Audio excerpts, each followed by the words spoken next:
और उठाओ ननद के खर्चे। शाम का वक्त था और मौसम भी बड़ा सुहावना हो रहा था। मनोज अभी अभी ऑफिस से आकर बैठा ही था। माँ और बाबूजी दोनों टीवी देख रहे थे और शीतल लैपटॉप लेकर बैठी थी। सरला, अरे ओ सरला, जरा एक गिलास पानी तो देना। जी अभी लाई। माँ ये टीवी की आवाज थोड़ी कम करो ना, देख नहीं रही हो मैं लैपटॉप में कुछ काम कर रही हूँ। अरे ऐसा क्या काम कर रही हो? अरे भैया, अब वो मेरा रिजल्ट आने ही वाला है, तो मैं सोच रही थी कोई जॉब ही शुरू कर दूं। अरे पर तेरे बाबूजी तो बोल रहे थे कि तेरी पढ़ाई पूरी होते ही तेरे लिए अच्छा सा लड़का देखकर तेरी शादी कर देंगे। अरे, हमने जो इतना पैसा पढ़ाई पर लगाया है उसका क्या?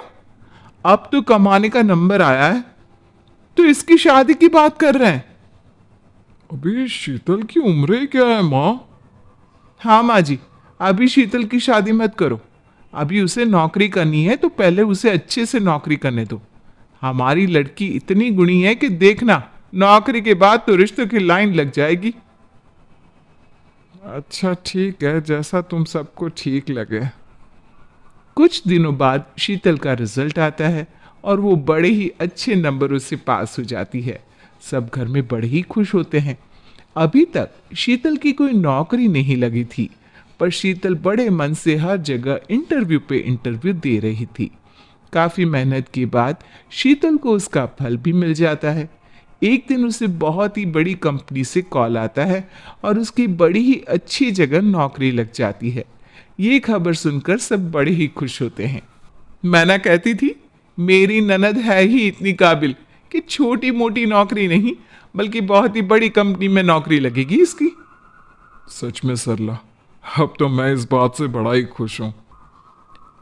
भैया, मेरी सोमवार से ज्वाइनिंग है। अच्छा ये बताओ, तुम्हारी सैलरी कितनी है और कितनी तारीख को मिलेगी? भाभी, मेरी सैलरी तो करीब काट काट कर 45,000 है। वैसे हर महीने की 1 तारीख को मिल ही जाया करेगी। 45,000 रुपए? ये तो जी आपसे भी ज्यादा है। मैंने तो सोचा ही नहीं था कि तुम्हारी इतनी सैलरी होगी। भाई सरला, शीतल ने पढ़ाई ऐसे की है और उसकी कंपनी भी तो बाहर की है ना, तो बस उसी का फर्क पड़ जाता है। सरला की आंखों में पैसों का लालच साफ दिख रहा था। वो शीतल को रोज सुबह बढ़िया बढ़िया नाश्ता देती, दिन के लिए खाना पैक करके देती। उसे तो बस महीने की उस तारीख का इंतजार था जब शीतल अपनी सैलरी लेकर आने वाली थी। आखिरकार वो दिन भी आ ही गया और सल्ला यहां से वहां घर के चक्कर काट रही थी। अरे कहाँ रह गई ये महारानी? आज तो सैलरी मिलनी है, मुझसे तो और इंतजार ही नहीं हो रहा। हाय भाभी, आज तो बड़ी गर्मी है, मैं तो मर गई। अरे मैं अभी तुम्हारे लिए ठंडा लेकर आती हूँ। हाँ भाभी, प्लीज जल्दी लेकर आओ। ये लो, जल्दी से ठंडा पानी पियो। मजा ही आ गया ठंडा पानी पीकर। आज तो तुम बड़ी खुश होगी ना? खुश? पर ऐसा क्यों? आज कुछ है क्या? अरे आज तुम्हारी सैलरी जो मिली होगी, पूरे 45,000 रुपया। अच्छा अच्छा, हाँ, मैं भूल ही गई थी। शीतल अपने बैग से पैसों का लिफाफा निकालती है और अपनी भाभी के हाथ में देती है। सरला की तो नोटों के वजन से बोलती ही बंद हो जाती है। इसे आप ही संभालो भाभी, मेरे बस की नहीं है पैसे वैसे संभालना। मुझे जब जरूरत होगी ना तो मैं आपसे मांग लूंगी। अरे हाँ हाँ बिल्कुल, ये तुम्हारे ही तो पैसे, मैं अपने पास ना एकदम संभाल के रखूंगी, तुम बिल्कुल भी चिंता मत करना। बस फिर सब ऐसे ही चलता रहा। शीतल अपनी पूरी सैलरी हमेशा अपनी भाभी सल्ला को देती रही और सल्ला संभाल संभाल कर तिजोरी में रखती रही। काफी समय के बाद शीतल के भाई ने अपनी पत्नी सरला से शीतल की शादी की बात छेड़ी। मेरे ऑफिस में एक सीनियर है, उन्होंने रिश्ता बताया है। लड़का अच्छा कमाता है और अच्छा परिवार है। अब शीतल की उम्र भी शादी लायक तो हो ही गई है। कल माँ से बात कर लेता हूँ। हाँ हाँ सही है, शादी करके जल्दी जाए। अब तो वैसे भी पिछली बार से ही अपनी सैलरी अपनी माँ को देने लगी है। अब तो इसका जाना ही ठीक है। क्या हुआ सरला, कुछ सोच रही हो क्या? अरे नहीं नहीं, मैं तो सोच रही हूँ कि हमारी शीतल की किस्मत कितनी अच्छी है। यहाँ उसकी जल्दी से शादी हो जाए तो कितना बढ़िया रहेगा। अगले दिन मनोज शीतल की शादी की बात अपनी माँ से करने ही जा रहा था कि अचानक सरला को उल्टियाँ होने लगती है और उसे चक्कर भी आने लगते हैं। मनोज सब कुछ छोड़कर जल्दी से सरला को हॉस्पिटल लेकर जाता है। वहाँ पता चलता है कि सरला माँ बनने वाली है। दोनों बड़े ही खुश होते हैं। आज तो दो दो खुशखबरी माँ को दूंगा, एक तुम्हारे माँ बनने की और एक शीतल के रिश्ते की। शीतल की शादी का सुनते ही सरला सोच में पड़ जाती है। वो सोचती है कि इस वक्त तो उसे किसी की मदद की सख्त ज़रूरत है जो घर का सारा काम करे। अगर शीतल की शादी हो गई तो सारा काम उल्टा उसी पर पड़ जाएगा। नहीं नहीं जी, वो आप मुझे बता रहे थे ना शीतल के लिए लड़का, वो ना मुझे बिल्कुल अच्छा नहीं लगा। अरे पर कल तो तुम कितना खुश थी और तुम्हें लड़का भी पसंद था। अरे मैंने ना बाद में काफ़ी सोचा और मुझे लगा कि सरला उस लड़की के साथ अकेले कैसे रह पाएगी। उसका परिवार तो सब शहर से बाहर है और हमारी शीतल अकेले तो रह ही नहीं सकती। और ऊपर से वो दिखने में काफ़ी मोटा भी है जी। हाँ ये तो है, पर फिर भी मैं एक बार माँ से बात कर लेता हूँ। अरे माँ तो शीतल की शादी के लिए इतनी पागल रहती है कि झट से हाँ कर देंगी। पर शीतल के प्रति हमारी भी तो कुछ जिम्मेदारी है, हम उसके साथ ऐसा नहीं कर सकते। मनोज सरला की बात मान लेता है और शीतल की शादी की कोई बात नहीं करता। सरला पूरे 9 महीने अपनी ननद शीतल से पूरे घर का काम करवाती है और इसी चक्कर में उसकी नौकरी तक छुड़वा देती है। इतना ही नहीं, शीतल पूरा दिन अपनी भाभी का ख्याल रखती रहती। 9 महीने के बाद सरला के जुड़वा बच्चे होते हैं। घर में बड़ी खुशहाली होती है। बच्चों को देखने मनोज की मौसी भी आती है। बच्चे तो बड़े ही प्यारे हैं, बिल्कुल माँ पर गए हैं। हाँ पर देखो इसकी आंखें बिल्कुल मनोज पर है। आपस में दोनों बहनें बात करने लगती है कि तभी मौसी शीतल की शादी की बात छेड़ देती है। अरे शीतल की अब तो काफी उम्र हो गई है, तू उसकी शादी क्यों नहीं करती? अरे ये चली गई तो इन दोनों को कौन पालेगा? नहीं नहीं नहीं, मुझे मौसी जी को अभी रोकना पड़ेगा। सरला जल्दी से मौसी जी के पास जाती है और बात को बीच में काट कर बोलती है। अरे ऐसी भी कोई उम्र नहीं हुई है शीतल की, और वैसे भी वो अपनी उम्र से 5 साल छोटी ही दिखती है। अरे सरला कैसी बात कर रही है बहू? शादी के लिए देर करोगे तो फिर लड़का अच्छा नहीं मिलेगा। अभी तो मेरी ही नज़र में 2-4 लड़के हैं। अरे मौसी जी, अभी तो शीतल पहली बार बुआ बनी है।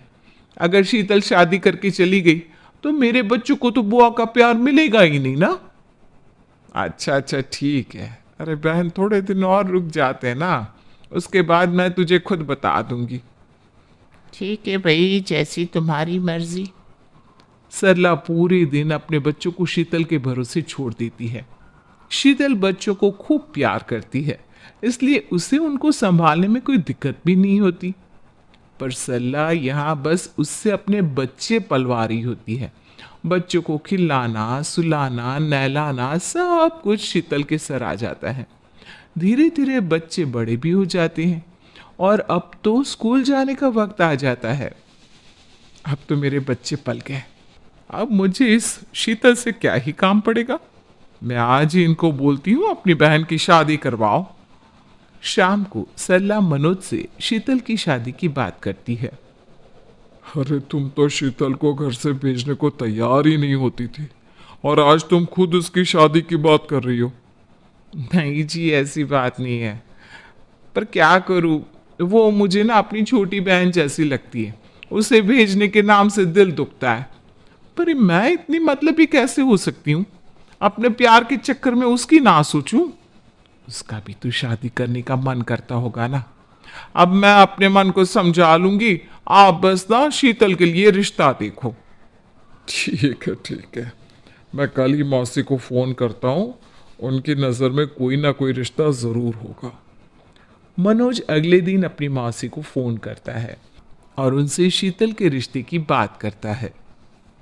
आ गई याद कि घर में एक बिन ब्याही बहन भी बैठी है। अरे मौसी, ऐसी बात नहीं है, आप बस उसके लिए कोई बढ़िया रिश्ता बताओ ना। जब 6 साल पहले तेरे बच्चों के जन्म के वक्त मैं आई थी, तब शीतल की उम्र 31 साल की थी। अब वो 37 साल की हो चुकी है। इतनी उम्र की लड़की से कौन ही शादी करेगा। मैंने तब बहुत समझाया था, पर किसी को मेरी बात समझ में ना आई। मौसी जी, आप ऐसा मत बोलो, देखिए ना, कोई तो रिश्ता होगा। देख, मेरी नज़र में तो इसकी उम्र का कोई लड़का नहीं है। तो अपने फूफा को फ़ोन कर, शायद वही कोई लड़का बता दे। मनोज अपने फूफा जी को फ़ोन करता है, पर वो भी यही जवाब देते हैं। अब मनोज हर जगह शीतल के लिए लड़का ढूंढने लगता है, पर शीतल की उम्र इतनी ज़्यादा हो चुकी थी कि उसे कोई लड़का नहीं मिलता। सरला रोज रात को मनोज से यही पूछती कि कहीं कोई बात बनी क्या, पर मनोज का जवाब हमेशा ना ही रहता है। मनोज शीतल के लिए लड़का ढूंढ रहा होता है और अचानक एक दिन उसकी माँ का देहांत हो जाता है। हे भगवान, ये सब क्या हो रहा है? अगर शीतल की शादी नहीं हुई तो ये जिंदगी भर यहीं पड़ी रहेगी। सरला भी अपने मायके और आस पड़ोस में बात करके शीतल के लिए लड़का देखती है, पर दूर दूर तक कोई लड़का नहीं मिलता। थक हार कर शीतल एक दिन बोल ही देती है, प्लीज आप लोग रोज रोज मेरी शादी की बात मत किया करो। मैं थक चुकी हूँ इन सब से। अब मेरी उम्र इतनी हो चुकी है, मैं शादी नहीं करना चाहती। सच में मेरा मन ही नहीं है शादी करने का। अरे तुम ऐसे कैसे बोल सकती हो? शादी तो जरूरी है, वो तो करनी ही पड़ेगी। जरूरी तो होती है भाभी, पर हर चीज सही उम्र में अच्छी लगती है। अब मेरी उम्र शादी की नहीं रही। जब उम्र थी तब किसी ने मेरा सोचा ही नहीं, तो इसमें मेरी क्या गलती। हे भगवान, ये तो हम पर ही इल्जाम लगा रही है। एक तो हमने तुम्हारे बारे में सोचा कि तुम नौकरी कर रही हो, तो अभी थोड़ा रुक जाते हैं। क्या भाभी, आप भी किसको बेवकूफ बना रही हो? पहले मुझे कभी ये बात समझ में नहीं आई, पर जैसे ही आपके बच्चों ने स्कूल जाना शुरू किया और आप मेरी शादी के पीछे पड़ गई ना, तो मैं सब समझ गई। क्या क्या समझ गई तुम? हाँ बोलो। यही कि आपने अपने मतलब के लिए मेरा नहीं सोचा और बस मेरी शादी डीले करवाती गई। पहले आपको ये था कि मैं कमा रही हूं, फिर ये कि आप प्रेग्नेंट हो तो आपका ध्यान कौन रखेगा, घर का काम कौन करेगा। ये सब हुआ तो फिर आपको ये टेंशन हो गई कि आपके दो दो बच्चे कौन पालेगा। तो तुम कहना क्या चाहती हो कि मेरे बच्चे तुमने पाले हैं? तो किसने पाले हैं? आपने। आपने कब उनको नहलाया, उनके कपड़े प्रेस किए, उनको खिलाया? बताइए ना आप। ये सब बकवास मैं और नहीं सुन सकती। खुद की शादी हो नहीं रही तो इल्जाम मुझ पर लगाने आ गई। अरे तेरी शादी नहीं हो रही तो इसमें हमारी क्या गलती? होगी तुझ में कोई कमी जिसकी वजह से कोई तुझसे शादी नहीं कर रहा? सरला अपनी ननद शीतल को खूब जली कटी सुनाती है, जिसे सुनकर शीतल को बहुत बुरा लगता है। वो अंदर ही अंदर अपनी भाभी को सबक सिखाने का सोच लेती है। भैया, मुझे कुछ पैसे चाहिए। मैं अपनी सहेलियों के साथ मार्केट कपड़े लेने जा रही थी। सरला, जो तुमको कल पैसे दिए थे ना, उसमें से शीतल को दे दो। वो पैसे? अरे पर तुम्हारे पास तो पहले ही इतने कपड़े पड़े हैं, फिर और पैसे बर्बाद क्यों करने? अरे भाभी, आप भी ना, थोड़े दिन में दिवाली है तो सोचा भीड़ में जाने से अच्छा है अभी जाकर कपड़े ले लूं। चलिए जल्दी से पैसे दीजिए, मुझे लेट हो रहा है। मनोज, ये सब क्या है? तुमने मेरे जेब खर्च के पैसे उसे क्यों दिलवाए? क्योंकि तुमको ही तो शौक था उसकी नौकरी छुड़वाने का, और फिर तुमने ही उसकी शादी नहीं होने दी। अब और उठाओ ननद के खर्चे। रोज रोज ननद के खर्चे उठाकर सरला का खून सूखने लगता है। वो अंदर ही अंदर कुढ़ती रहती है, पर अपने पति को कुछ नहीं बोल पाती।